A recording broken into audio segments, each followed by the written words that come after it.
wind howled through the Wyoming peaks. A single gunshot rang out. Then silence. Against the white snow, a streak of blood spread slowly. Dark, crimson. Beside it lay a severed rope, its frayed end still tangled with strands of black hair. In the distance, smoke curled from the chimney of a lone wooden cabin. Inside that chimney, a fire still burned, as if waiting for someone to come home. But the man riding through the valley didn't know yet. He only knew that something had shifted. In the air. In the way the crows had gone silent on the dead pine branches. 3 years after the war, they said the ghosts had been buried. They were wrong. This winter would forgive no one. The cold came down like a fist, hard, sharp, unforgiving. Silas Brennan felt it in his teeth, in his lungs. In the old scar tissue that ran down his left side, where a Confederate bayonet had tried to kill him 3 years back, didn't quite finish the job. Nothing ever did. He leaned forward in the saddle. His horse's breath came out in white clouds. The snow beneath them crunched, brittle. Frozen solid for weeks now. January in the Wyoming mountains wasn't weather. It was punishment. Silas pulled his collar higher. Not that it helped. Cold like this didn't care about wool or leather, or how many layers a man wrapped around himself. It found the gaps, always did. He'd been riding since dawn, checking fence lines, looking for strays. The Henderson Ranch didn't pay him much, but it paid. And out here, alone on horseback with nothing but wind and silence, he could almost forget the war had ended in '65. 3 years gone. But Silas still heard the screams, still saw the faces, still woke up reaching for a rifle that wasn't there anymore. He told himself the silence helped. Told himself if he stayed away from people long enough, the ghosts would stop following. They never did. His cabin sat 2 hours north of Ridge Creek, the town proper, where people gathered and gossiped and pretended life made sense. Silas avoided it when he could, once a month for supplies. No more. He didn't need people. People needed things from you, expected things. Asked questions you didn't want to answer, like why you lived alone, why you never smiled, why you flinched when a door slammed shut. Silas touched the brim of his hat, adjusted it against the wind. His gloves were worn thin at the fingertips. He could feel the cold seeping through, feel the rains cutting into his palms. Good. Pain meant you were still alive. The sun hung low, pale and useless behind the gray clouds. Silas had another hour of riding before he reached the northern boundary. Then he'd turn back, make it home before full dark if he was lucky. He scanned the ridge line, old habit, looking for movement, for shapes that didn't belong. The war had taught him that, taught him to see the world as a series of threats, potential ambush points, lines of fire. Escape routes, he'd tried to unlearn it, tried to see trees as just trees, hills as just hills, never worked. His horse picked its way through a narrow gap between two boulders. The path here was treacherous, ice hidden under fresh powder. One wrong step and they'd both go down. Easy, girl, Silas murmured. The horse's ears flicked back, listening, trusting. Animals were easier than people. They didn't lie, didn't pretend, didn't ask why you preferred solitude to society. They just were. Silas thought about the cabin waiting for him. Cold now, dark, the fire dead in the stove. He'd have to rebuild it, cook something, eat alone at the table he'd built for one. Same as every night. He told himself he was content, that this life, this isolation, was what he'd chosen. Most days he even believed it. He rode along the tree line, eyes scanning, always scanning, old habits, from the war. When not scanning meant dyings, that's when he saw it, a shape dark against the snow, too still to be an animal, too small to be a fallen tree. Silas pulled the reins. His horse stopped, snorted, uneasy. He sat there, watching, waiting. Could be a trap, could be nothing. Could be someone playing dead to lure a fool close enough to rob. Happened more than people thought out here. Desperation made men clever, made them cruel. But something pulled at him. Some old instinct he thought he'd buried with everything else. He dismounted. Slow, hand resting on the colt at his hip, The snow crunched under his boots. Loud in the stillness. He approached, step by step. Ready to draw, the shape didn't move. Silas circled wide, keeping distance, looking for tracks, for signs of others nearby. Nothing, just the wind, just the endless white. He moved closer. It was a woman. She lay curled against a fallen pine, her arms wrapped tight around herself, her face buried in the crook of her elbow. Snow had drifted over her legs, over her hair, like the world was trying to erase her. Silas stopped. His breath caught. She wasn't moving. He crouched down, pulled his glove off, pressed 2 fingers to her neck. Cold, so cold his fingers almost recoiled. But there, faint, a pulse still alive. Barely, her skin was bronze, native, her hair black and stiff with frost. The deerskin dress she wore had been torn. One strap snapped. The fabric ripped along her ribs and thigh, bare skin showing through, bruised, raw in places. Silas' jaw tightened. Someone had hurt her.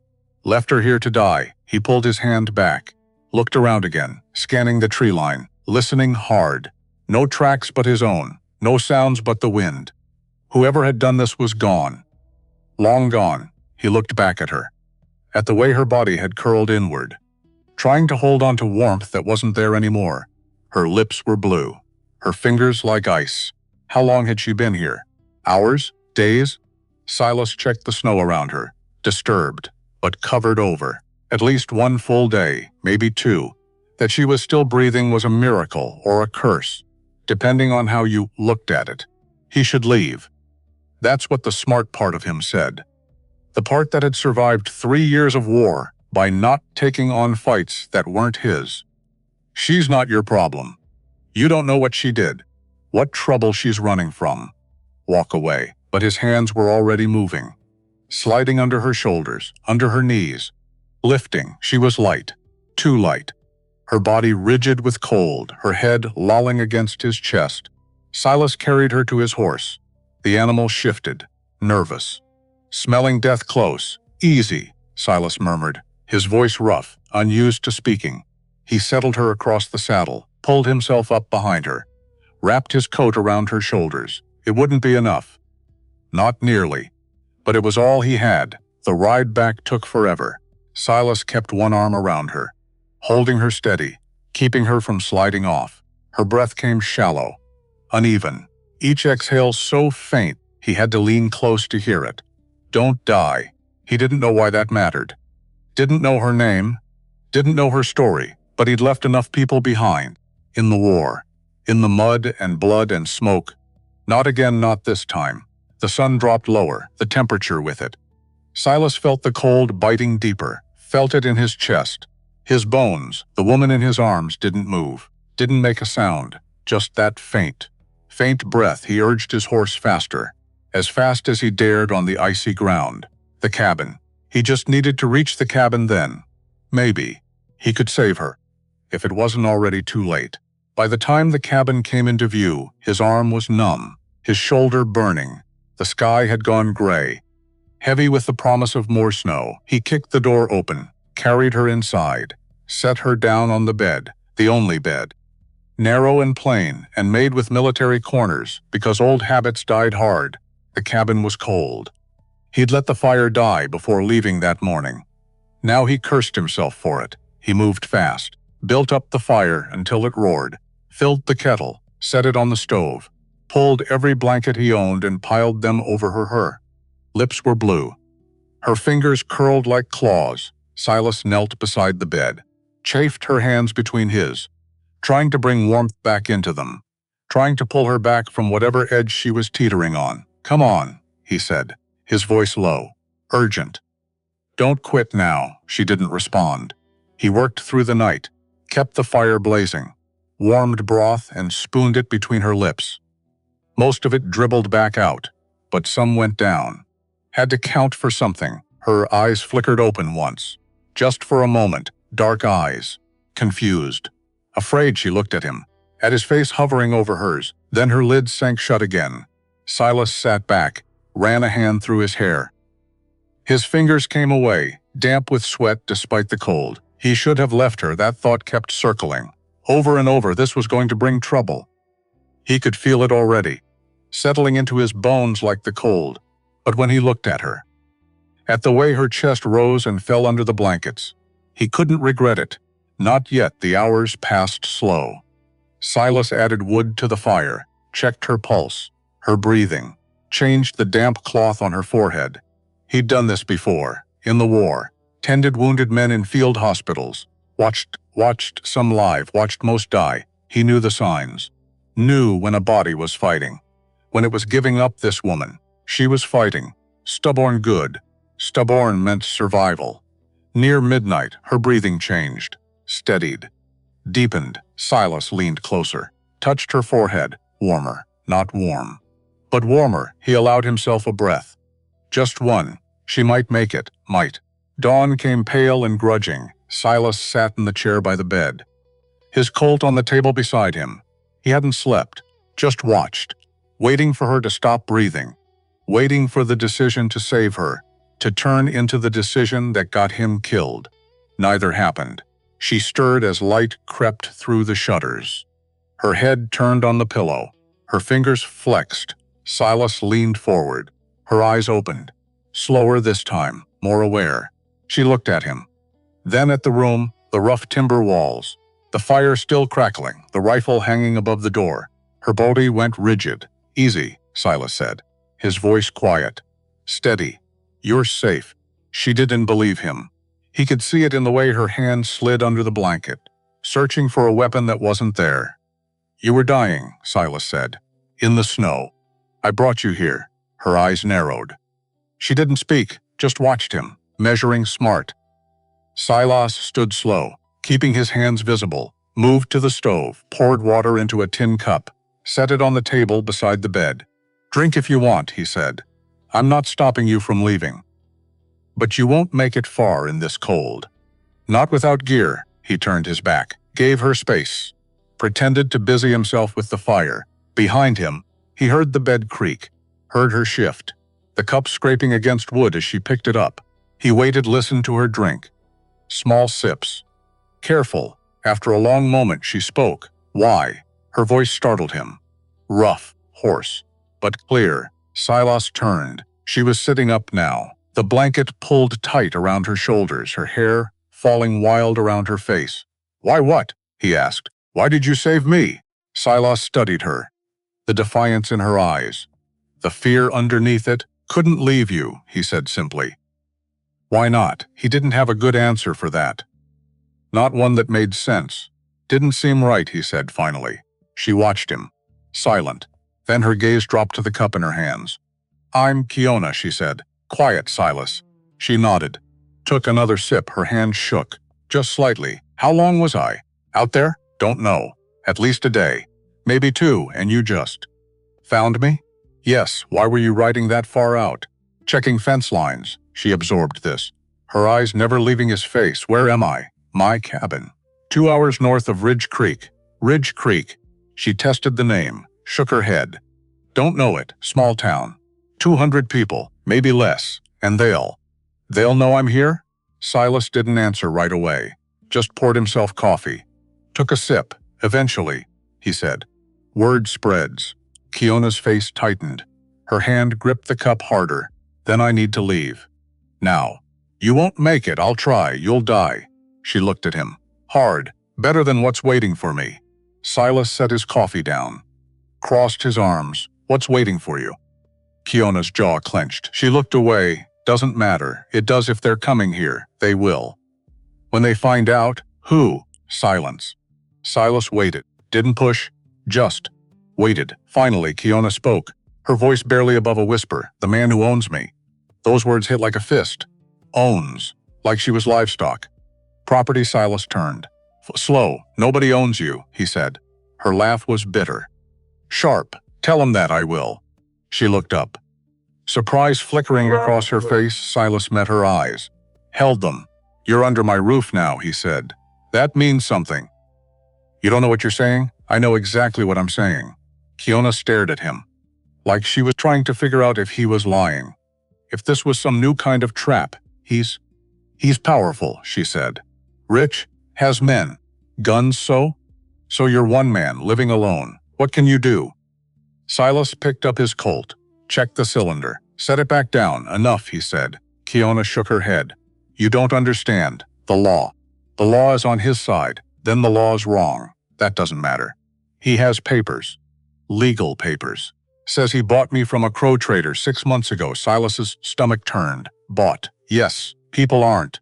You can't buy people. You can if the law says you can. Silas wanted to argue, to say she was wrong, that this was America, that the war had ended slavery. But he knew better. The war had ended one kind of slavery. Not all kinds, not for everyone. He looked at her, really looked, at the bruises on her arms, the raw skin on her wrists, the way she held herself, coiled, ready to run or fight. What's his name? Silas asked. Why? Because I want to know who I'm dealing with. Kiona studied him. Measuring. Dalton Mercer. She said finally the name meant nothing to Silas. But he filed it away. And you ran. Yes, when 4 days ago. Maybe 5. I lost track. How far is his ranch? I don't know. I ran at night. Through the woods. I just ran. Silas nodded. You have family? People who might help? Her face closed. No. They're all gone. I'm sorry. She didn't respond. Just stared into her cup. Silas turned back to the stove, gave her space. Outside, the wind picked up. Rattling the shutters, he added another log to the fire. You should rest, he said. Build your strength back then? Then we figure out what comes next. Kiona looked at him, her eyes dark. Unreadable. You should have left me, she whispered. Probably you'll regret this, maybe. She looked up again. Searching his face, Silas just shrugged, turned back to the fire. Behind him, Kiona was silent. But he could feel her watching, feel the weight of her stare. He'd made his choice. Now he'd live with it. 3 days passed. Kiona didn't speak much, mostly watched. Like she was waiting for him to reveal whatever game he was playing. Sis didn't push, just went about his routine, staked wood. The axe biting deep into frozen logs. The rhythm steady. Predictable. Checked the traps. Came back with 2 rabbits, skinned them outside, cooked them slow over the fire. Offered her food without comment when she was ready. She ate, slow at first, then hungrier. Like her body was remembering what it needed. On the second day, she stood on her own. Walked to the window. Looked out at the endless white. Silas watched from the corner of his eye, saw how she moved. Stiff. Careful. Like someone who'd learned to be ready for pain. How far to the nearest town? She asked. Ridge Creek. 2 hours by horse. They'll know I'm here, probably. She turned. Eyes sharp. And you don't care? Silas set down the knife he'd been sharpening. I care. Just not enough to throw you back out. Why? That question again. Silas stood. Crossed to where she stood. She tensed, but didn't back away. He looked past her. Out at the snow. At the mountains beyond. I left a lot of men behind in the war, he said quietly. Told myself I was following orders, doing what I had to. Boss paused. His throat tight, but the truth is I was scared. And I let them die because of it. Kiona said nothing. So no, Silas continued. I'm not leaving you. Not this time. Silence stretched between them. Finally, Kiona spoke. Her voice softer now. My husband died defending our camp. They came at night, killed the men. Took the women. She wrapped her arms around herself. I was sold, like a horse. To a man named Dalton Mercer. Silas nodded. Kept his face neutral. Didn't let the anger show. I ran, Kiona said. When his men were drunk, celebrating. I slipped my bonds. Took a knife. Got outside. They chase you? Yes, for the first day. Then I hit the river, followed it upstream. Lost them in the rocks. Smart, I thought. I thought if I could just get far enough. Deep enough into the mountains. They'd give up. They didn't. No. They caught me 3 days ago. Beat me. Said they'd drag me back. She touched her ribs. Winced, but one of them. He wanted. He tried to. She stopped. Couldn't finish. Silas's hands clenched. The others stopped him, he asked. No, they watched. Laughed. Until I grabbed a rock. Hit him. Hard. You killed him? I don't know. Maybe. There was blood. So much blood. And then I ran again. But I was so tired. So cold. Her voice cracked. I couldn't anymore. So I stopped. Lay down. Closed my eyes. And I found you. Yes, Silas let that sit. Let the weight of it settle. This woman had survived. Had fought, had refused to quit, until she couldn't fight anymore. And even then, even in her last moments, she'd chosen the cold over captivity. You won't have to run again, Silas said. Kiona looked at him. Really looked. Like she was trying to see past the words to the man underneath. You can't promise that. No, Silas admitted. But I can try. Her eyes glistened. Just for a moment. Then she turned away. Silas let her have the space. Went back to his knife. Back to the familiar rhythm of steel on stone. Outside, snow began to fall again. On the fourth day, Silas rode into Ridge Creek. He needed supplies, salt, flour, coffee. Things that couldn't wait. Kiona stayed at the cabin. He'd left her the rifle. Showed her how to bar the door from inside. Anyone comes, he'd said. You shoot first. Ask questions never. She'd nodded, solemn, her hand steady on the rifle. Now Silas rode down the main street of Ridge Creek. The town was small, maybe 200 souls on a good day. Most of them huddled indoors against the cold. A few heads turned as he passed. Silas kept his eyes forward. Didn't acknowledge them, but he felt their stares. Felt the weight of their judgment. Word had spread. Somehow. It always did in small towns. He tied his horse outside Marshall's general store. Stepped inside. The warmth hit him first. Then the smell. Tobacco and leather, and the sharp tang of pickled goods. Marshall stood behind the counter. A thin man with a thinner mustache. He looked up, his expression souring the moment he recognized Silas. Brennan, Marshall. Silas pulled a list from his pocket. Set it on the counter. Marshall glanced at it. Then back at Silas. This is a lot of food for one man, that right? You entertaining company? Silas's jaw tightened. Just fill the order. Marshall leaned back, arms crossed. Word is you brought someone back from the mountains? So it had started already. The talk, the questions. That's my business, Silas said.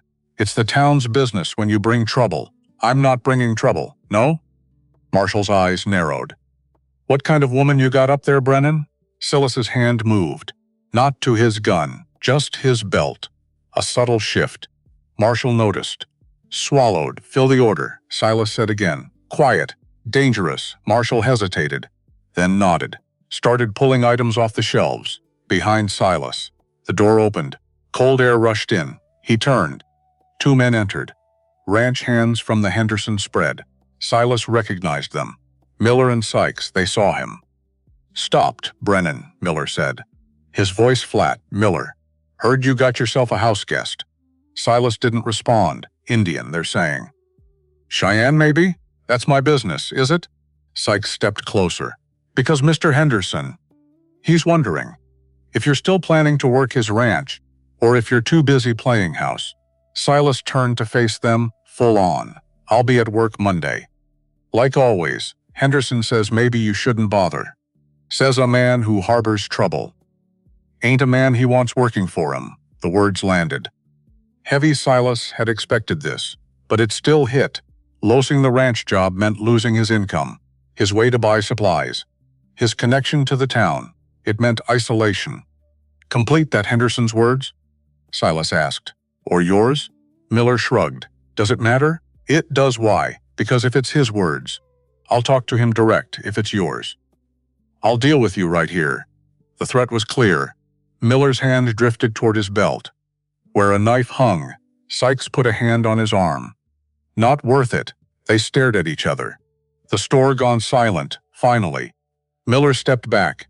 Henderson's words, he said. Straight from the man himself, then I'll write out. Talk to him. Won't change anything. He's made up his mind, Silas nodded. We'll see. Miller and Sykes left. The door slamming behind them. Marshall finished bagging the supplies. Wouldn't meet Silas's eyes. How much? Silas asked. Marshall told him. The price higher than usual, Silas paid. Didn't argue. When he turned to leave, Marshall spoke. Brennan. He stopped. Looked back. Marshall stood in the doorway. His face tight. Whatever you're doing, Marshall said. It won't end well. Silas held his gaze. I'll remember you said that, he said. Then he mounted his horse and rode. Out the town watched him go, silent, judging. Silas didn't look back. He was halfway back to the cabin when he heard hoofbeats behind him. Silas slowed, his hand drifting to his Colt. A rider appeared. Alone. Riding hard, Silas recognized him. Jeb Cutler, a bounty hunter who worked the territory. Mean. Good with a gun. Greedy Cutler pulled up alongside. Grinning, Silas Brennan, Cutler said. His voice carrying that false cheer men used when they wanted something. Been a while. Not long enough. Cutler laughed. Heard you got yourself a house guest. Silas said nothing. Heard she's Cheyenne, continued. Cutler, pretty thing. Damaged goods, but still. Silas's hand tightened on the reins. See, that's interesting to me, Cutler said, because there's a man down south, Dalton Mercer. He's looking for a Cheyenne woman. Lost property, he calls it.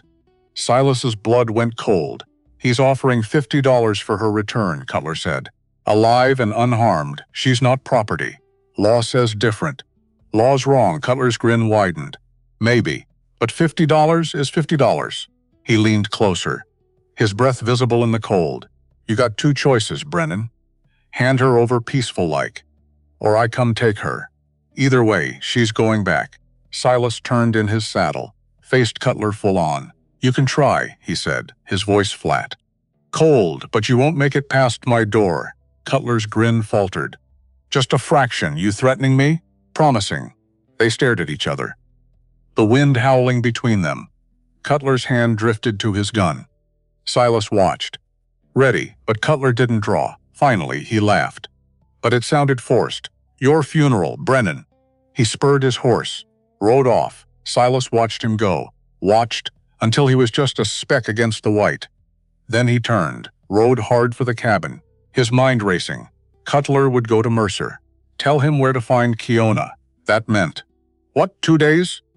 3? Not much time. Silas kicked his horse faster. He needed to warn her, prepare, figure out what the hell they were going to do. Kiona was waiting when he burst through the door. She had the rifle raised, pointed at his chest. It's me, Silas said. Hands up, she lowered the gun. Slowly, you came back fast. We got a problem. He told her about Cutler, about Mercer, about the $50. Kiona's face went pale. Then hard, I should go. She said, no, he'll come for me. He'll bring others. Let him, you can't fight them all. Silas crossed to her, took the rifle gently from her hands, set it aside. Listen to me, he said. I'm not letting them take you. I don't care how many come. I don't care who they are, why? Her voice broke. Why do you care? Silas looked at her. Really looked, at the fear in her eyes, the exhaustion, the faint hope she was trying so hard to bury, because, he said quietly, I already lost everyone I cared about by doing nothing. I'm not doing that again. Kiona's eyes filled. She looked away, wiped at them roughly. You're a fool, she whispered. Probably. She laughed, bitter. But real. Silas stepped back, gave her space. We got time, he said. Cutler will go to Mercer first. That's at least 2 days' ride. Maybe 3 in this weather, and then we see what kind of man Dalton Mercer really is. Kiona wrapped her arms around herself. I know what kind of man he is. Tell me. She walked to the window, stared out at the white. He's not cruel for pleasure.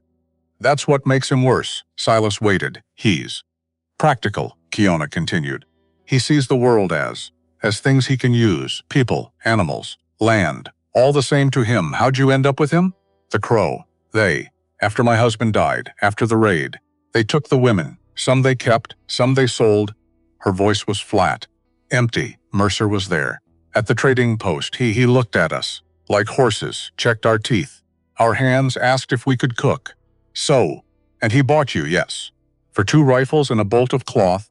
Silas's hands clenched. He took me to his ranch. Big place, south of here, had other women there. Mexican, Chinese, 1 white girl, all property. What did he make you do? Clean, cook, men clothes. He didn't. He never touched us. Not like that. Then why run? Kiona turned, her eyes hard. Because I'd rather die free than live as a thing. Silas nodded. Understood. How many men does he have at the ranch? Maybe 10, maybe more. He has money, lots of it. can hire as many as he needs, and the law? He has papers, legal. Says I'm his property, bought and paid for. We could fight it. In court, Kiona laughed. Sharp. You think a court will side with me, an Indian woman? Against a rich white man? She had a point. Then we don't fight legal, Silas said. What does that mean? Means I keep safe. By whatever means necessary. You'll end up dead. Maybe, definitely. Silas picked up his Colt, checked the cylinder, started loading extra rounds into his belt. Then I'll die standing, he said. That night, they sat by the fire, the cabin warm. The wind howling outside, Silas cleaned his guns, one by one. The Colt, the rifle, the spare pistol he kept hidden under the floorboards. Kiona watched, her knees pulled up, arms wrapped around them. You said you lost people, she said. In the war. Silas nodded. Didn't look up. Tell me, he paused.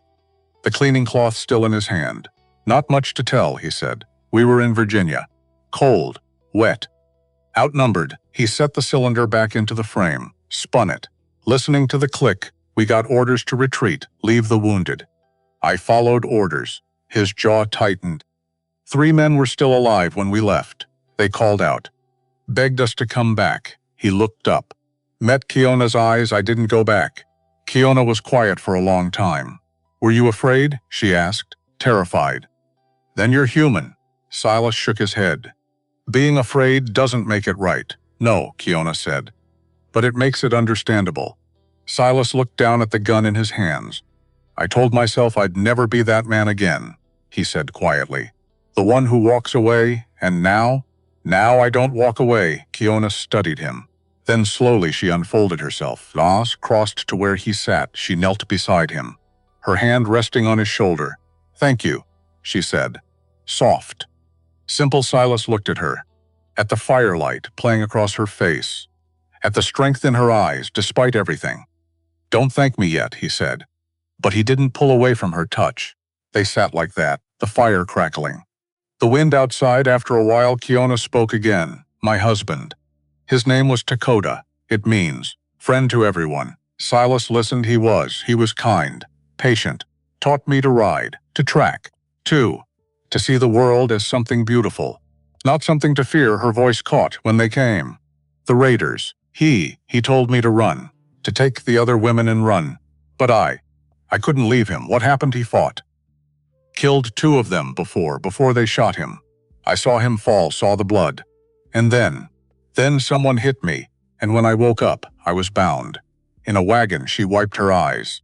I should have run when he told me to. You loved him? Yes. Then you did the right thing. Staying. He died. But you were there. At the end. That matters. Kiona looked at him, her eyes searching. Does it? Yes.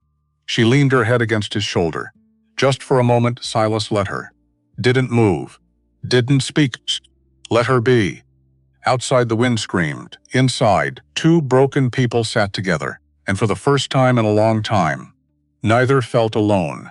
The next morning dawned clear, cold, the sky a pale blue. Silas woke to find Kiona already up, standing at the window, watching the sun rise. You sleep? He asked. A little. Always. He understood. After breakfast, Silas took her outside, set up empty cans on the fence rail, handed her his Colt. It's heavy, she said. Surprised. It's meant to be. He showed her how to stand. Feet shoulder width. Knees slightly bent. Don't lock your elbows, he said. Let them flex. Absorb the recoil. She adjusted her stance now. Breathe. In, out, on the exhale. Squeeze. Don't pull. She fired. The shot went wide. The can stayed put. Again, she fired. Missed. You're anticipating the recoil. Flinching before it happens. How do I stop? Practice. Trust the yourself. She tried again, and again. On the 6th shot, a can flew off the rail. Kaikena's face lit up, just for a moment. Then she caught herself. Smoothed the expression away, but Silas had seen it. That flash of joy better, he said. They practiced until the sun climbed higher, until her hands were steady, until 3 out of 5 cans fell. Silas watched her. The way she learned. Quick, focused. The way she held the gun. With respect. Not fear. You've shot before, he said. My husband taught me. But we only had an old rifle. This is Different, pistols harder, close range. Demands precision. I like it, good. Because you might need it? The reminder hung between them. Kiona handed the gun back. Her fingers brushing his, neither pulled away quickly. Thank you, she said. Don't mention it. But something had shifted. Some invisible line crossed. They walked back to the cabin, side by side, the distance between them smaller than before. 2 days later, a visitor came. Silas heard the horse before he saw it, stood from where he'd been splitting wood. His hand moving to his hip, the rider came into view, older, wearing a star pinned to his coat.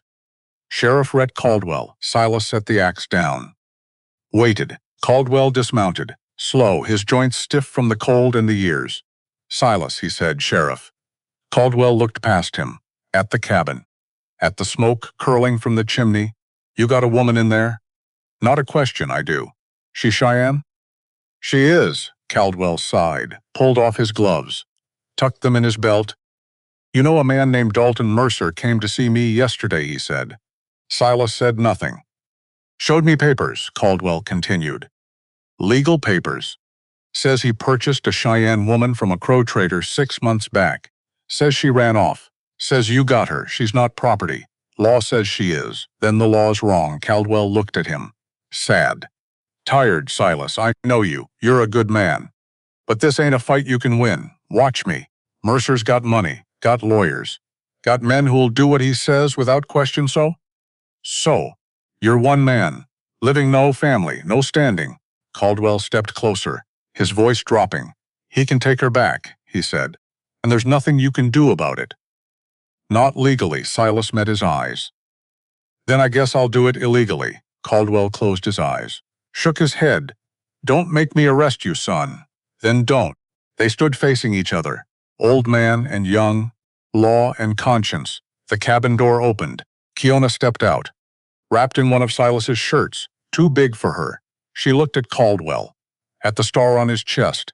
Caldwell looked back, his face softening. Just a fraction, ma'am, he said. Kiona said nothing. I'm sorry, Caldwell said. I truly am. But the law is wrong, Kiona said. Her voice steady, I know. But I still have to enforce it. When? I'll give you a week, Caldwell said, looking at Silas. That's all I can do. After that, if Mercer comes with a writ, I have to enforce it, and if we're gone, Silas asked, then I can't enforce what I can't find. He put his gloves back on, mounted his horse. For what it's worth, Caldwell said. I hope you figure something out, Sheriff, Silas called. Caldwell looked back. Why a week? Why give us that? Caldwell was quiet for a moment because, he said, I got a daughter, about her age, and I'd want someone to help her. If she needed it, then he rode away. Silas watched him go, watched until he disappeared into the trees. When he turned back, Kiona was standing beside him. 1 week, she said. 1 week, Silas agreed, and then we make our stand. Kiona looked at him, her eyes dark. Serious, or we run, I don't run. You should, for this. You should, Silas took her hand. Held it. No, he said. Not anymore. The days that followed were strange. Quit. Almost peaceful.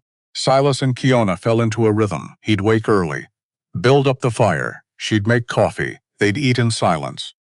Comfortable silence. During the day, Silas worked, fixing fence, chopping wood, checking traps. Kiona stayed close to the cabin, mended her dress, cleaned, organized his meager supplies with an efficiency that made him wonder what kind of life she'd lived before. She was good with her hands, quick, precise. She took his torn shirt, the one with the ripped seam, fixed it in an hour, better than new. Where'd you learn that, he asked. My mother.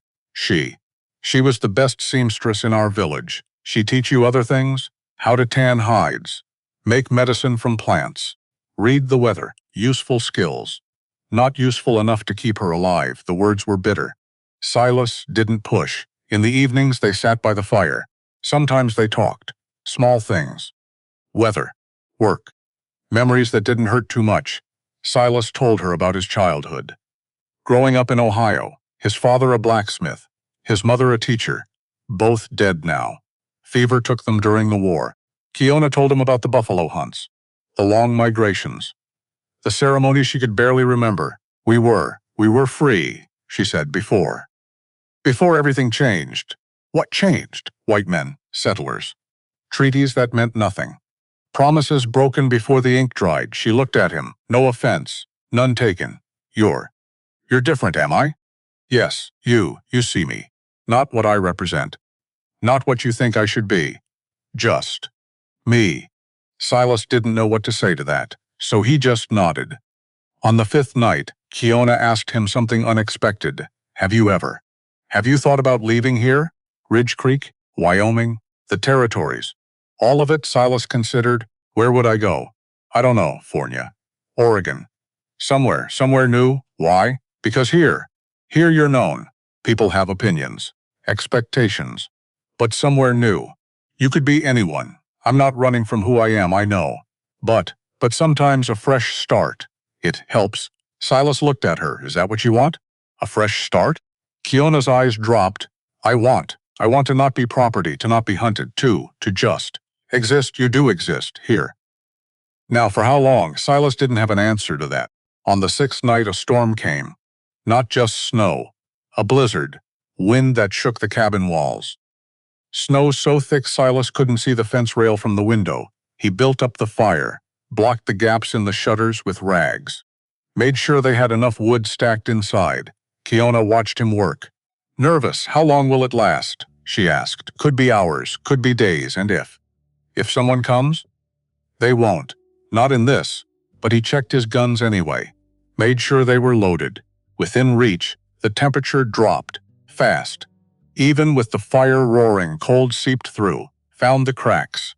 The gaps. Silas piled every blanket they had onto the bed.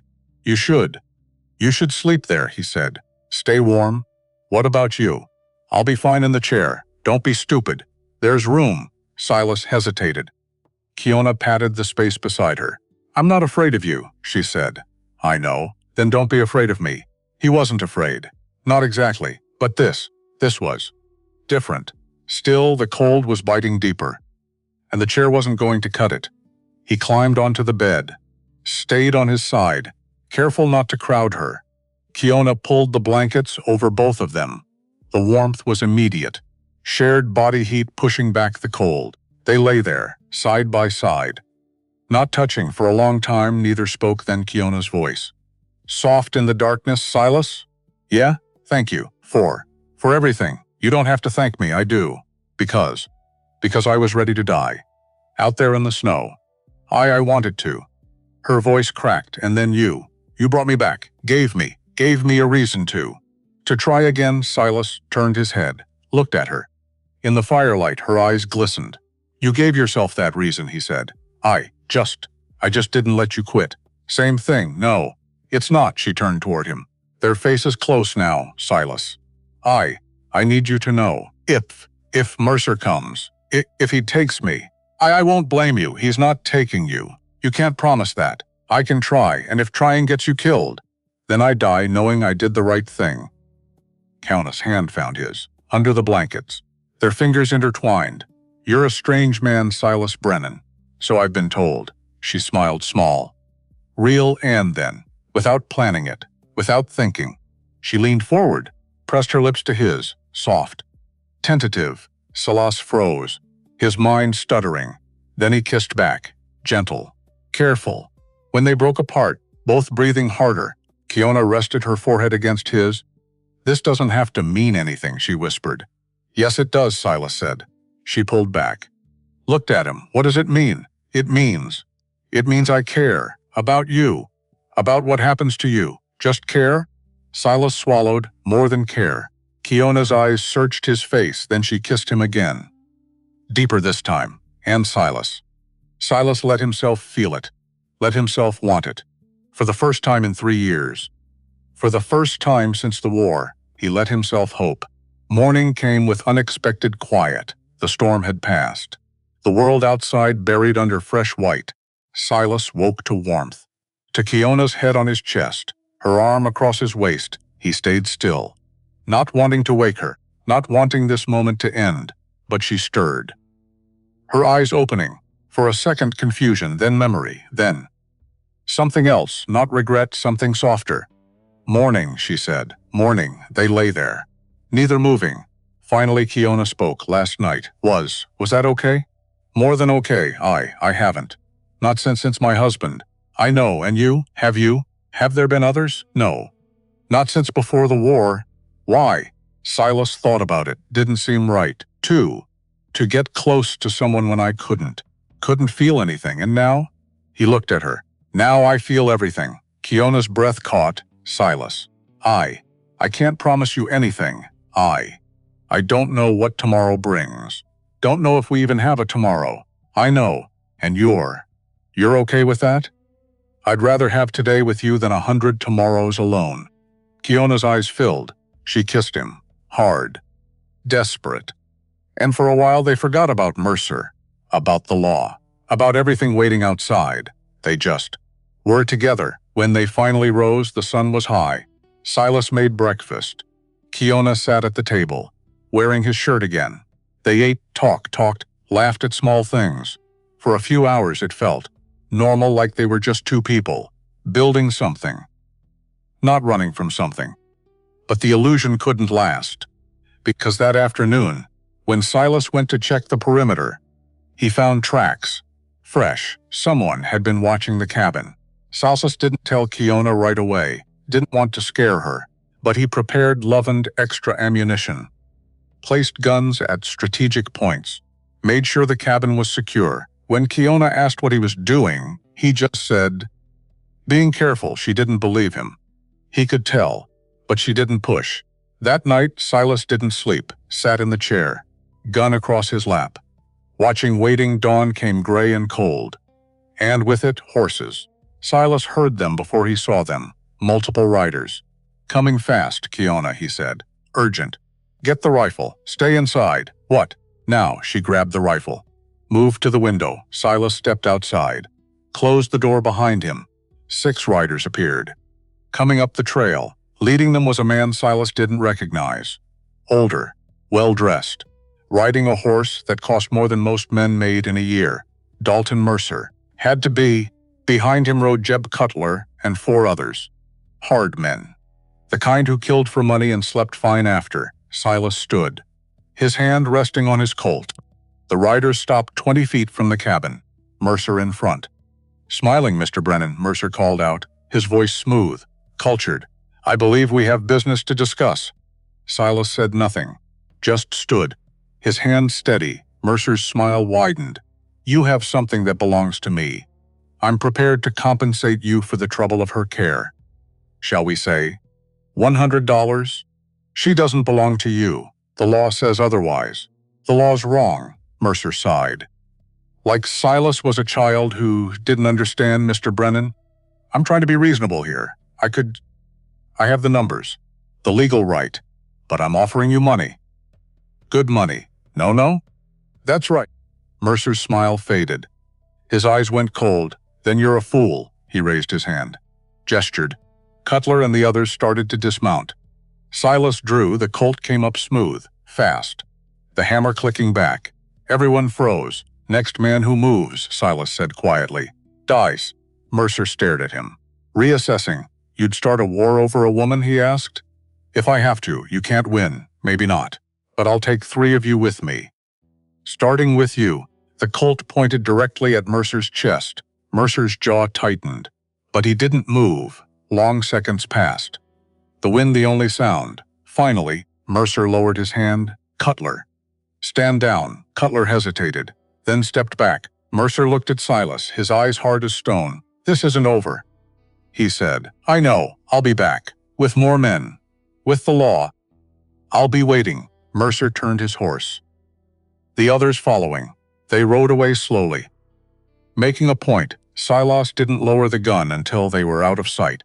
Then his hand started shaking. The door opened behind him. Kiona stepped out. She didn't say anything.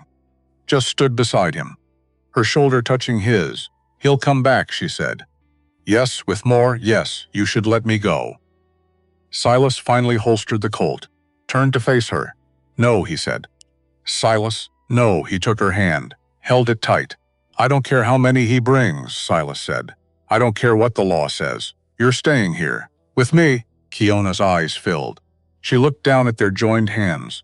Why? She whispered. Silas pulled her close, rested his forehead against hers. Because, he said quietly. For the first time in 3 years, I have something worth fighting for. Kiona's arms came around him. Holding tight, they stood there, 2 people against the world. Inside the cabin, the fire burned low. Outside, storm clouds gathered. And somewhere south, Dalton Mercer was planning his return. February came quiet, too quiet. Silas kept expecting Mercer to return. Kept watching the tree line, listening for hoofbeats, nothing. Just silence and snow. And the slow passage of days, Kiona grew stronger. The hollow look in her cheeks filled out. Her movements became surer, less haunted. She took over cooking, insisted on it. Made things Silas had never tasted. Herbs she found in the woods, roots she dug from under the snow. Simple food, but good. They fell into something that felt like not just survival. On a Tuesday morning, Silas woke to the smell of coffee. Real coffee. Not the burnt sludge he usually made. Kiona stood at the stove, her hair braided down her back. Wearing one of his shirts over her mended dress, she turned when she heard him rise. You're awake, she said. How'd you know I was sleeping? I didn't snore. Your breathing changed. Silas sat up, the blanket falling to his waist. The cabin was warm. She'd been up for a while, keeping the fire fed. You didn't have to do that, he said. I wanted to. She poured coffee into 2 tin cups, brought one to him, their fingers brushed as he took it. Neither pulled away. Mercer's been quiet, Kiona said. Too quiet. Maybe he gave up. Silas shook his head. Men like that don't give up. They plan. Kiona sat on the edge of the bed, close enough that their knees touched. How long do you think we have? Not long enough. She took a sip. Her eyes distant. I've been thinking, she said. About? Leaving. Not without you, but both of us. Together, Silas set his cup down. Where would we go? North. Canada, maybe. They don't have the same laws there. He couldn't follow. You want to run. I want to live. Silas reached out, took her hand. We can live here, can we? Or are we just waiting for the other boot to drop? He didn't have an answer to that. Kiona's other hand moved to her stomach, rested there. Silas noticed something in the gesture. Kiona, are you all right? She looked up, her eyes wet.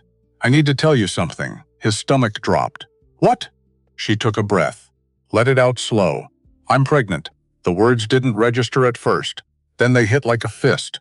Pregnant. How long? He asked, his voice steady despite the storm in his chest. 3 months. Maybe a little more. I wasn't sure. Didn't want to say until I was certain. Silas sat back, the bed creaking under him. A baby. She was carrying a baby, is it? He started, then stopped, because it didn't matter. Did it? My husband's, Kiona said quietly. From before, Silas looked at her, at the fear in her eyes, the shame trying to hide it. He took her hand. Both hands now. Doesn't change anything, he said. How can you say that? Because it's true, Silas. I don't care whose child it is. You're here. That's what matters. Kiona's eyes filled. You can't mean that. I do, but it's not yours. It's another man's child. Silas pulled her close. Gentle. Careful. Listen to me, he said. That child is part of you, which means I'll love it. Protect it. Raise it like my own. You don't have to. Yes, I do. She broke then. Sobbing against his chest, Silas held her. Let her cry. Let her shake. All the fear. All the uncertainty. All the months of carrying this alone, it poured out. And when the tears finally stopped, she pulled back. Wiped her eyes. There's something else, she said. What? I've been bleeding. Just a little, but it won't stop. Silas's stomach turned. How much? Not much, but enough to worry me. We need to get you to a doctor. There's no doctor in Ridge Creek. Then we ride to the next town. That's 2 days. I don't care. Kiona grabbed his arm. Her face pale but set. Silas, stop. Listen to me. He stopped. I just need rest and medicine, herbs, things I know. What do you need? She told him. A list of plants. Roots, things he'd never heard of. I'll go to town, Silas said. See what Marshall has, if he doesn't have it. I'll ride further. It's dangerous. I don't care. Mercer could be watching. Let him watch. Kiona stood, swayed slightly. Silas caught her. You should rest, he said. I'm fine. You're bleeding. I said I'm fine, stubborn woman. Silas helped her back to the bed, tucked the blankets around her. Don't move, he said. Don't do anything. Just rest, Silas. Please. She looked at him, then nodded. Silas grabbed his coat. His gun. I'll be back before dark. You better be. He kissed her. Quick, hard. Then he was out the door. Ridge Creek felt different in daylight. Colder somehow. More hostile. Silas rode straight to Marshall's store. Didn't care who saw him. Marshall looked up when he entered, his face going tight. Brennan, I need medicine, Silas said. No preamble. For a woman. Pregnant. Bleeding. Marshall's expression flickered. Just for a moment. Something almost human, then it hardened again. Can't help you. Can't or won't. Does it matter? Silas stepped closer, his voice dropping. Marshall, I'm asking. Nicely. One time and I'm saying no. Why? Marshall leaned on the counter, his voice bitter, because Mercer came by this morning, with Sheriff Caldwell. They made it real clear. Anyone who helps you, anyone who sells to you, they'll be considered accomplices. Accomplices to what? Saving a life? To harboring stolen property. There was that word again. Property. Silas's hand moved to his gun. Marshall saw it. Went pale. Don't, Marshall said. Give me the medicine. I can't. Yes, you can, Silas. Give me the damn medicine before I take it. Marshall swallowed, his eyes flicking to the shelf behind him. Then the door opened. Sheriff Caldwell stepped in, his hand on his own gun. Problem here? Caldwell asked. Silas didn't turn. No problem, he said. Just buying supplies. Marshall's not selling to you. That right, Marshall? Marshall looked between them. That trapped, that's right, he said finally. Quiet. Silas's jaw clenched, his hand still on his Colt. Silas, Caldwell said, his voice tired. Don't make this worse. How could it be worse? I could arrest you right now. Take you in. Leave that woman alone up there. That stopped him. Silas turned. Slow. Caldwell looked older, more worn. I don't want to do that, the sheriff said. But I will if you force me. She's dying. She's not your problem. Yes, she is. Why? Because you slept with her. The words were meant to cut. They did. But Silas didn't flinch. Because she's mine, he said simply. And I take care of what's mine. Caldwell studied him, something shifting in his eyes. You really love her, he said. Not a question, yes. Even knowing what it'll cost? Especially knowing that. Caldwell sighed, pulled off his hat, ran a hand through thinning hair. You're a damn fool, Brennan. So I've been told. The sheriff looked at Marshall. Give him what he needs. But Mercer said. I don't care what Mercer said. A woman's life is at stake. A pregnant woman. He put his hat back on. Give him the medicine, Marshall. I'll deal with Mercer. Marshall hesitated, then nodded. Started pulling items off the shelf. Silas watched, not quite believing it. Why? He asked Caldwell. The sheriff headed for the door. Stopped because, he said, I got a daughter, about her age, and I'd want someone to help her. If she needed it. He looked back at Silas. This doesn't change anything, Caldwell said. Mercer's still coming, with more men. Legal authority, I know. You can't win. I can try. Caldwell shook his head. Sad when it happens, he said. When he comes. Don't resist. Don't give him an excuse to hurt her. Then he was gone. Marshall wrapped the supplies. Wouldn't meet Silas's eyes. How much? Silas asked. Just take it, Marshall. Just take it and go. Silas took the bundle. Left coins on the counter anyway. As he mounted his horse, he saw faces in windows, watching, judging. Let them judge. He had a woman to save. On the ride back, Silas made a detour to the church. Reverend Amos Finch answered on the first knock. Silas, the old man said, surprised. What brings you here? I need to talk. Finch stepped aside. Let him in. The church was small, plain. Just 4 walls and a steeple, but warm. A fire burned in the pot-belly stove. Finch gestured to a pew. Silas sat. The Reverend lowered himself down with a groan. Getting too old for this, he muttered. For what? Everything. He looked at Silas. His eyes sharp despite their age. Mercer came to see me, Finch said. Silas went still. When? Yesterday. Wanted me to convince you to give up the girl. What'd you say? Finch smiled. Thin, I told him to go to hell. Despite everything, Silas almost laughed. Bet he loved that. He threatened to burn the church. Said I was harboring a criminal. I'm sorry. Don't be. I've been threatened by better men. And worse. Finch leaned back, the pew creaking under him. You know he's building support, he said. Mercer, spreading money around. Making promises. What kind of promises? Jobs. Investment. He's telling people he'll bring prosperity if they help him recover his property. She's not property, I know that. You know that. But desperate people don't care about right and wrong. They care about survival. Silas's hands clenched. How many? Half the town. Maybe more. Damn the other half? Silas asked, scared, confused. Waiting to see which way the wind blows. And you? Finch met his eyes. I'm on the side of the righteous, he said. Which means I'm on your side. Something in Silas's chest loosened. Just a fraction. I need help, he said quietly. I know. Not just words. Not just prayers. What then? Silas leaned forward, elbows on his knees. Sanctuary, he said. If things go bad, if I can't protect her, I need somewhere safe. Somewhere Mercer won't look. Finch was quiet for a long moment. Then he nodded. The church is always open, he said. Day or night. You bring her here. I'll keep her safe. You could lose everything. I could. But what's the point of faith if you don't live it? Silas stood, offered his hand. Finch took it, his grip still strong. Thank you, Silas said. Don't thank me yet. We've got a long road ahead, I know. Finch walked him to the door, stopped him with a hand on his shoulder. One more thing, the Reverend said. What? That woman. Kiona. You love her? The question caught Silas off guard, did he?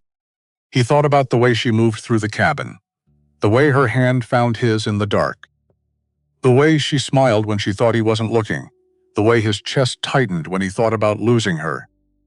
Yes, he said. Surprised by how easy the word came, Finch nodded. Like he'd expected that answer. Then I'd like it, he said, because love without courage is just words. Kiona was asleep when he got back. Silas set the supplies down quiet, knelt beside the bed. She looked so small, so fragile, but he knew better.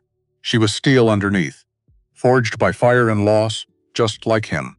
He mixed the medicine. Following the instructions Marshall had scrawled, when Kiona woke, he made her drink it. She grimaced at the taste. Horrible, it'll help. You promise? I promise. She took another sip, then set the cup aside. Did you see Mercer? No. But he's making moves. Pressuring people. Then it's almost time. Yes, Kiona's hand found his. Squeezed, I'm scared, she admitted. Me too. What do we do? Silas looked at their joined hands, at the way hers fit perfectly in his. We survive, he said. Whatever it takes. The next 2 weeks passed in a strange blur. Kiona's bleeding stopped. The medicine worked. Or maybe she was just too stubborn to die. Silas preferred to think it was both. They fell into a new routine, quieter, more careful. Silas stayed closer to the cabin, didn't range as far. Kiona rested more, though she hated it. Hated feeling weak. I should be working, she'd say. You are working. You're growing a human. That's not work. Tell that to your body. She'd throw things at him then. Pillows mostly. Once a boot. Silas caught them all. Grinning, those moments felt normal, almost peaceful. But the peace was fragile, built on a foundation they both knew was cracking. Because they both knew the storm was coming. It arrived on a Tuesday. Silas was outside, chopping wood. The rhythmic thunk of the axe keeping time. Kiona called from the doorway. Riders, he looked up. 6 horses. Coming fast, Silas set the axe down. Picked up his rifle. Inside, he said, No, Kiona. I'm not hiding, he wanted to argue. Didn't have time. The riders pulled up. Mercer in front, like before. But this time, Sheriff Caldwell rode beside him, wearing his badge, his gun, looking sick about it. Mercer dismounted. Smooth. Confident, Mr. Brennan, he said. We meet again. Silas said nothing, just kept the rifle pointed. Mercer gestured to Caldwell. The sheriff has something to show you. Caldwell pulled a paper from his coat, handed it to Silas, a writ, legal and official, signed by a territorial judge, ordering the return of one Cheyenne woman. Property of Dalton Mercer failure to comply would result in arrest. Silas read it twice, his blood turning to ice. This is wrong, he said. It's the law, Caldwell replied. Quiet. The law is wrong, that may be. But I have to enforce it. Silas looked at Kiona, at the way she stood, refusing to cower. No, he said. Mercer smiled. I'm sorry, I said no. She's not going with you, Mr. Brennan. You're in violation of a legal order. Step aside or face arrest, then arrest me. Mercer's smile widened. Very well. He nodded to Caldwell. The sheriff stepped forward, reluctant, his hand on his gun. Silas. Don't make me do this. Then don't. I don't have a choice. Everyone has a choice. Caldwell's face crumpled. Just for a moment, then he drew. Silas could have shot him, could have ended it right there.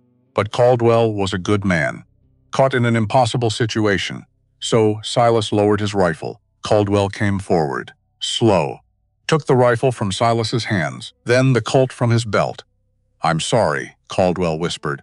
Silas said nothing. Mercer walked past them, straight to Kian move. She didn't flinch. Hello, my dear, Mercer said, his voice oily. Time to come home. This is my home. No, your home is with me. Where you belong. He reached for her arm. Kiona jerked back, her hand moving to her dress, where Silas had hidden his backup knife. She drew it, fast. The blade catching light. Mercer stumbled back. Surprised. Don't touch me, Kiona hissed.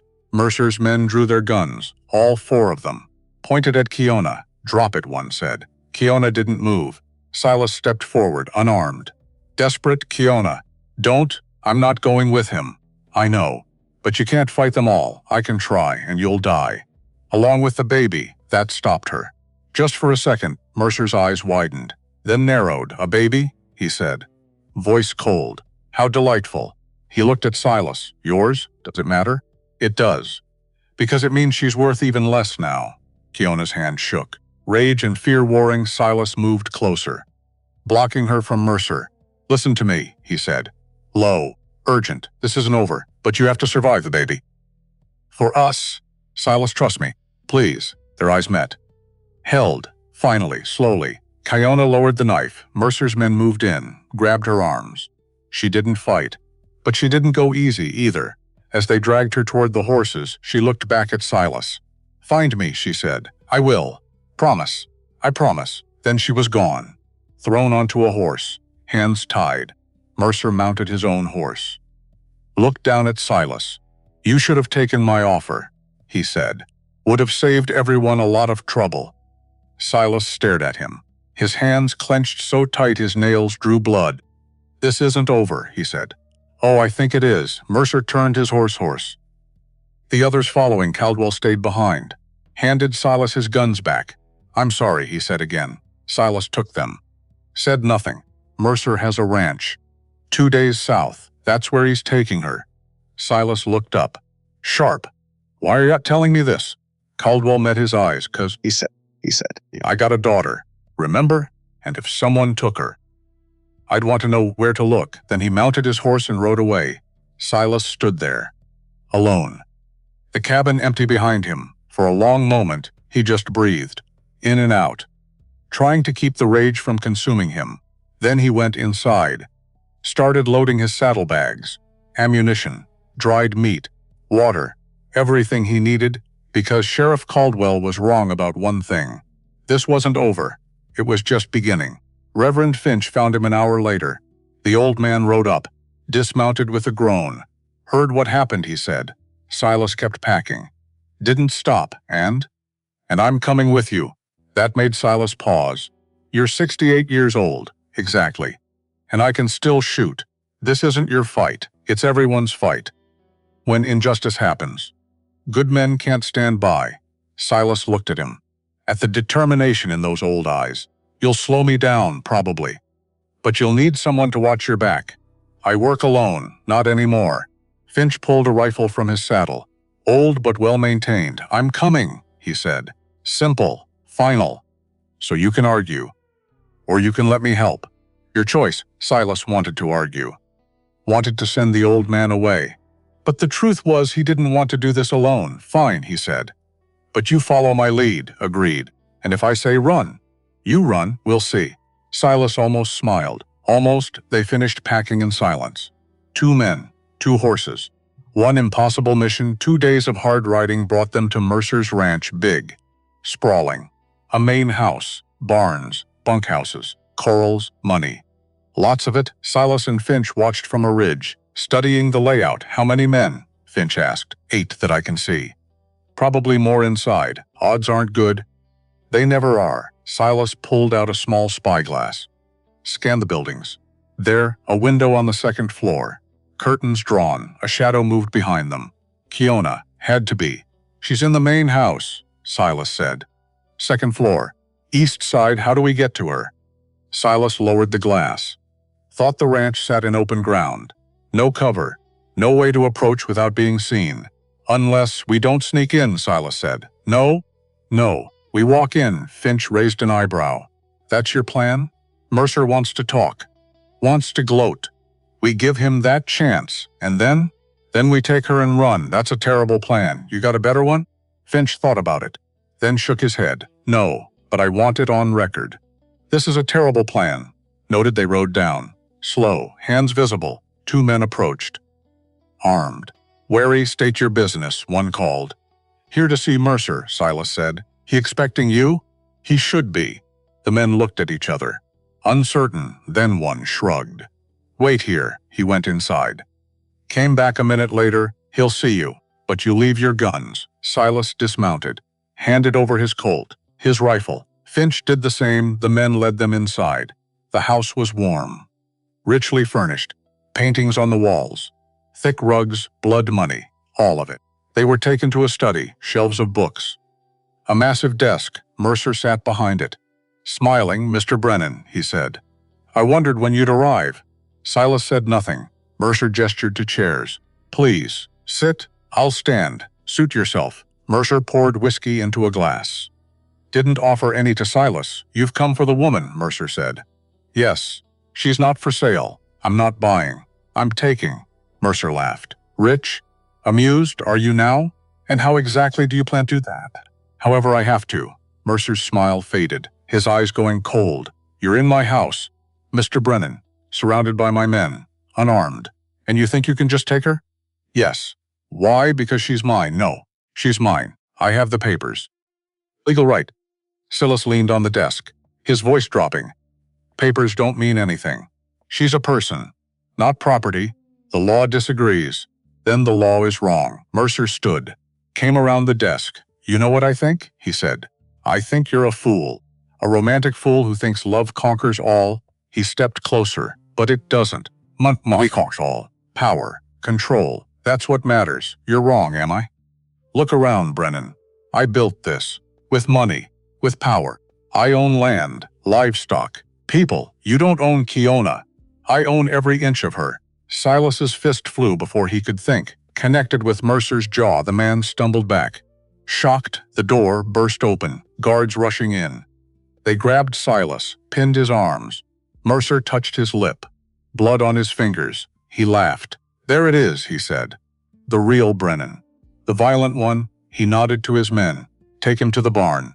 Let him cool off. They dragged Silas out. Finch following. Protesting. Let him go. He didn't mean. Take the old man too. They were thrown into the barn. The doors barred behind them. Silas hit the dirt hard. Rolled to his feet. Finch helped him up. Well, the Reverend said. That went well. Despite everything. Silas almost laughed. Sorry, don't be. I would have done the same. Silas looked around. The barn was dim. Hay bales stacked high. Tools hanging on the walls. And there, in the corner, a pitchfork, not a gun. But better than nothing. We need to get out of here, Silas said. How? The barn had one door, barred from outside. No windows. Just gaps in the walls. Silas walked the perimeter, testing boards, looking for weak spots there, near the back.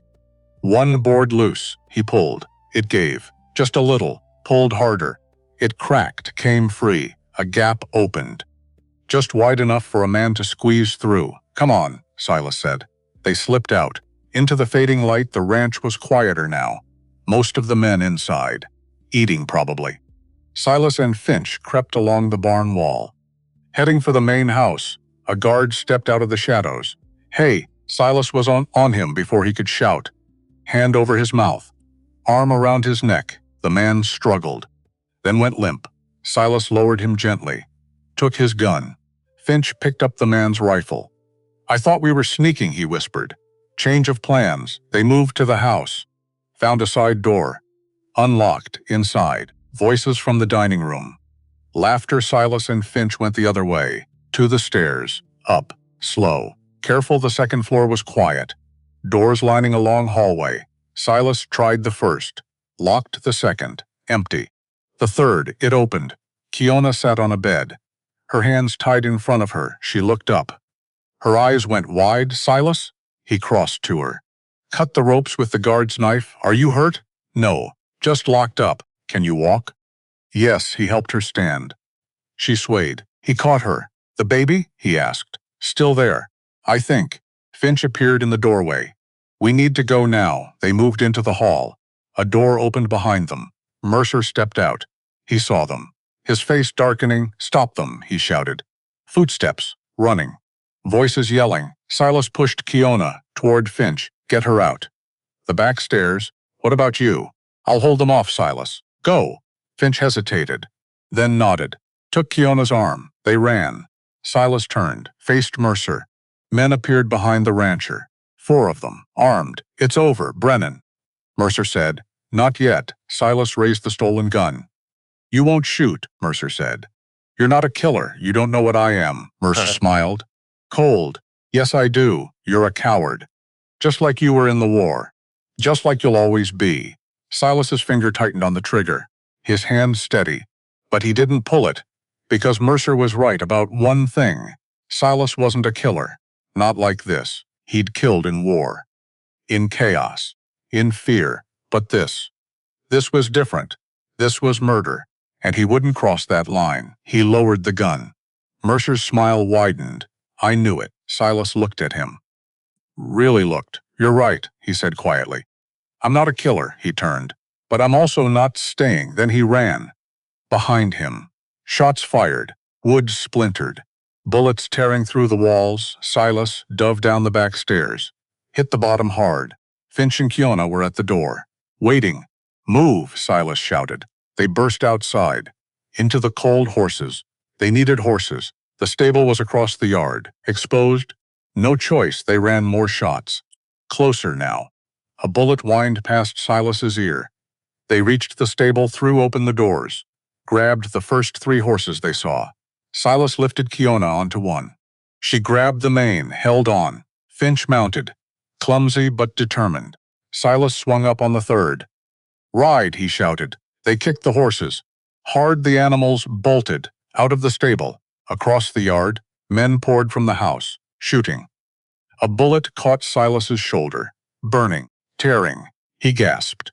Nearly fell. Held on. They hit the open plain. The ranch falling behind. But the pursuit didn't stop. 6 riders. Maybe more. Gaining, Silas looked back. Saw Mercer in front, his face twisted with rage. They rode hard, the horses straining, foaming. But Mercer's men had fresh mounts, better animals. They were catching up. Silas looked ahead. A line of trees, maybe a mile, if they could reach it. Lose themselves in the forest. Maybe there, he shouted. Pointing, Kiona and Finch saw. Urged their horses faster. The trees got closer behind them. The riders closing. Gunshots. Closer now, Silas's shoulder screamed. Blood soaking his shirt, but he didn't stop. They plunged into the forest. Branches whipping, behind them. The riders crashed through. Silas led them deeper. Following a creek, his vision started to blur. The blood loss catching up. He swayed in the saddle. Silas. Kiona's voice. Distant, he tried to answer.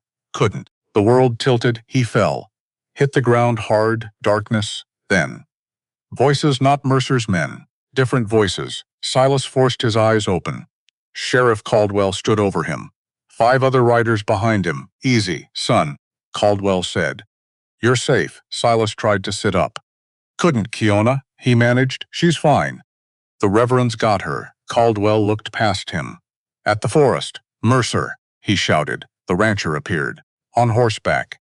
His men behind him. This doesn't concern you, Sheriff, Mercer said. It does when you cross into my territory. Firing weapons. Endangering lives. I have a legal writ. I don't care. You're in my jurisdiction now. And I say it's over. Mercer looked around. At Caldwell's men. At his own. You're making a mistake, Mercer said. Maybe. But it's my mistake to make. Caldwell looked at Finch. At Kiona. Go, he said. Get him patched up. Before I change my mind. Finch didn't need to be told twice. He and Kiona helped Silas onto a horse behind them. Mercer shouted, This isn't over. Caldwell's voice carried, Yes, it is. 3 days later, Silas woke in a bed. Clean sheets. Soft pillow, sunlight through a window. For a moment, he thought he was dead. Then pain hit. Sharp in his shoulder. Not dead. Definitely not dead. He turned his head. Saw Kiona sitting beside the bed. She was asleep, her head on her arms. One hand resting on her stomach. Silas reached out, touched her hair. She woke. Gasped, Silas, hey. She threw her arms around him. Careful of his shoulder, you're awake. Finally, how long? 3 days, damn. Where are we? Ridge Creek. Reverend Finch's house. Silas looked around, small room. Simple. Clean. The baby? Fine. Still there, and Mercer? Kiona's face hardened, dead, went still. What, they found him? 2 days ago. At his ranch? How? His own men. They turned on him, fought over money. Over the ranch. He got caught in the middle. She met his eyes. It's over, Silas. We're free. Silas pulled her close. Ignored the pain. We're free, he repeated. 6 months later, spring came early that year. The snow melted. Green pushing through brown. Silas and Kiona returned to the cabin. It looked the same. Waiting, they went inside. Together, we should add a room, Kiona said. Her hand on her rounded belly. For the baby? For our family, Silas smiled. Kissed her. Outside, birds sang. Inside, a new life was beginning. September 1868. The baby came in the night. A girl. Perfect. Screaming, Kiona lay exhausted. Beautiful. Silas held his daughter, his hand shaking. What do we call her? Kiona asked. Silas looked at the tiny face, the dark eyes. We call her Hope. Kiona smiled. Yes. Hope, outside, the world turned. Inside, 3 people became a family, and Silas Brennan. The man who'd lived alone, who'd thought he'd die alone, held his daughter and wept. For the first time in years, not from pain, but from joy.